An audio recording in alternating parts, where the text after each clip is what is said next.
Queridos hermanos, la primera lectura de hoy merece un comentario tranquilo, no muy largo, porque refleja un momento de la historia de Israel intenso por varias razones. Intenso por los conflictos sociales que se estaban dando. Había una crisis de fe en el pueblo, había una crisis entre los profetas, había una crisis entre los países. Pero también es un momento de gran intensidad espiritual. Daos cuenta, fijaos, que confluyen dos grandes profetas en este texto. El profeta Ezequías, que era el gran profeta del pueblo, el gran profeta del templo en este momento, es el que va al templo a elevar una plegaria a Dios, y el profeta Isaías, que está fuera, pero que escucha, le llega esa oración que ha hecho Ezequías y el Señor le inspira una respuesta. Bien, vamos a ver qué nos dice esta lectura a nosotros. Tenemos a Senaquerib, rey de Asiria. Asiria es un momento en que es un gran imperio, un imperio que ha destruido naciones enteras. Grecia la ha destruido, por ejemplo, y va ahora a destruir otro reino importante en aquel momento, que es el reino de Israel, que se había fundado en David.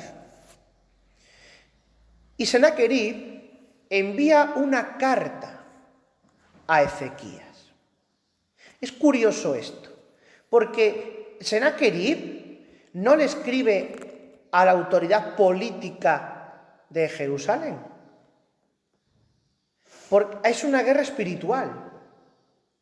Senaquerib teme de alguna manera que los dioses de las ciudades a las que va a combatir sean más poderosos que él. Y por tanto envía una carta a aquel que es representante y autoridad divina, entre comillas divina, ¿no? Autoridad profética de Dios en medio del pueblo. Y le dice que desista.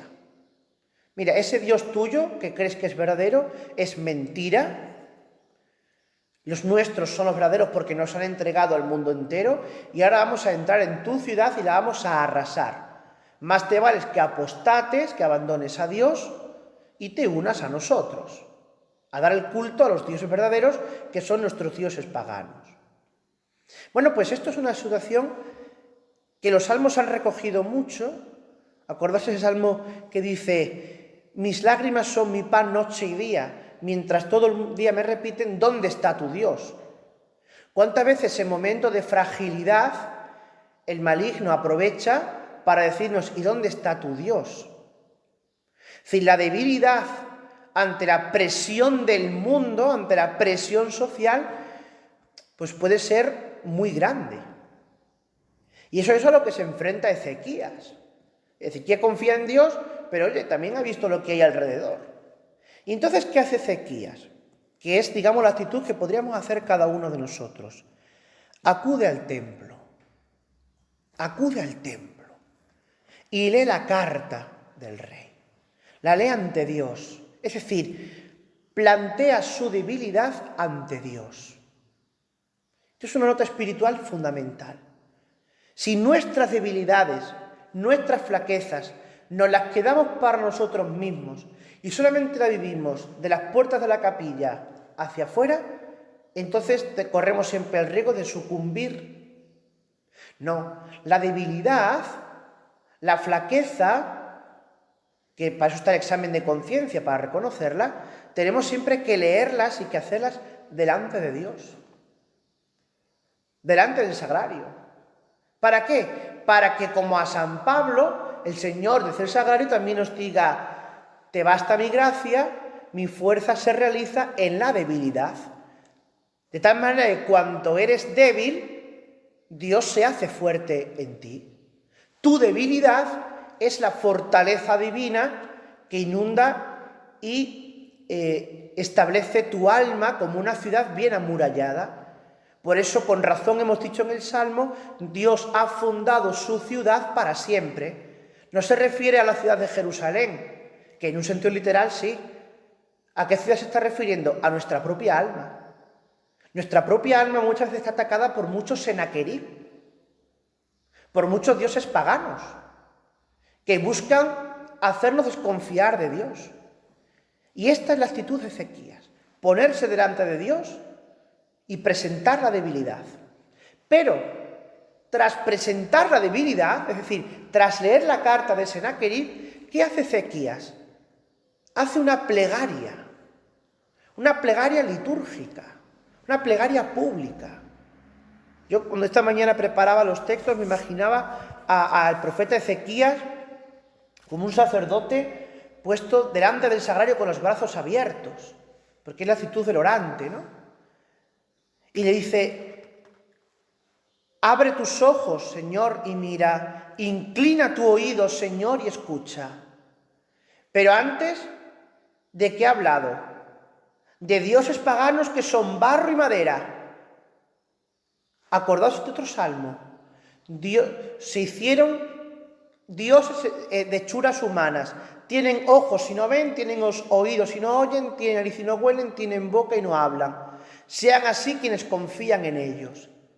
Frente a esos dioses sordos, ciegos y mudos, tenemos a un Dios que puede inclinar su oído y escuchar, y tenemos un Dios que abre sus ojos y mira.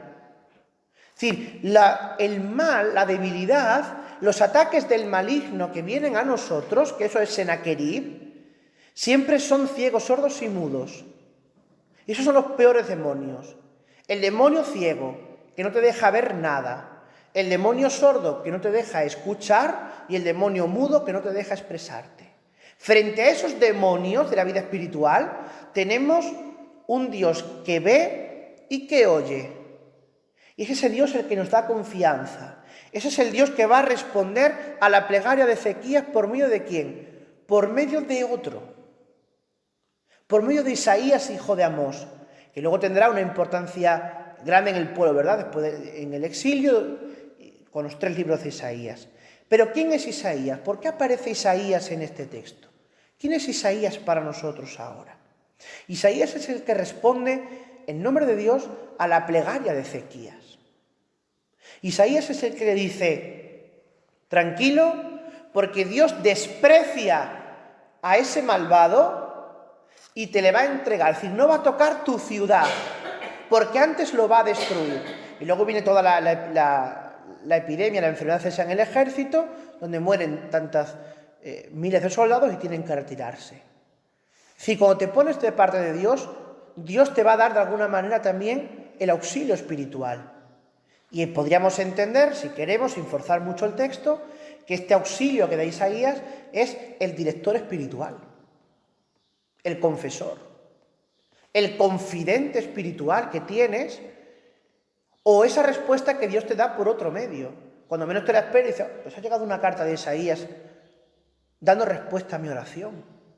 Pues esta plegaria que yo le hice a Dios ante este mal que me estaba quejando hace un mes, me la está dando ahora, lo veo con claridad. En definitiva, por no alargarme más, este pasaje de esta lectura que hemos hecho hoy, yo os invito a que a lo largo del día la retoméis y la leáis en esta clave, ¿no? Nuestra propia vida espiritual. Los demonios que quieren combatir mi alma, Dios que ha fundado su ciudad para siempre, que ha cercado mi alma como una ciudad bien amurallada. Repasar los salmos que hemos citado, ¿no? Y cómo Dios va a darme la respuesta a mis plegarias en cualquier momento. Y esto es lo que nos llama a la confianza. Claro, esto es un camino pues muy complicado, porque la vida espiritual no es barata. La vida espiritual supone lucha, supone ascesis, ¿no? Y esto lo sabemos incluso por la literatura, ¿no? ¿Cuáles son las vías para llegar al conocimiento de Dios? Está la vía purgativa, la vía ascética y la vía iluminativa. Bueno, pues ese es el camino que tenemos que ir recorriendo durante la vida hasta que podamos llegar al cielo. Ya nos ha dicho el Señor en su Evangelio que la puerta es estrecha para los que quieren ir al cielo, pero que para los que quieren condenarse y perderse, oye, ancha es el camino para transitarlo, ¿no? Pues pidamos esta confianza cada día al Señor y que el Señor también nos ayude a combatir estos demonios, estos senáqueris que combaten nuestra alma.